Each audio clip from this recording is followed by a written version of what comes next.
குத்தடிக்க குத்தடிக்க கூத்தாட்டங்கள் தட்ட போடு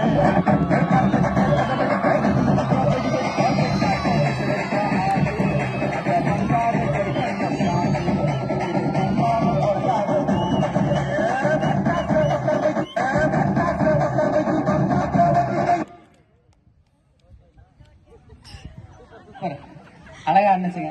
கடுகு சிறுசானா காரம் சிறுசான்னு சொல்லுவாங்க. நல்லா இருந்துச்சு. நாங்களும் என்ன நினைச்சேன்,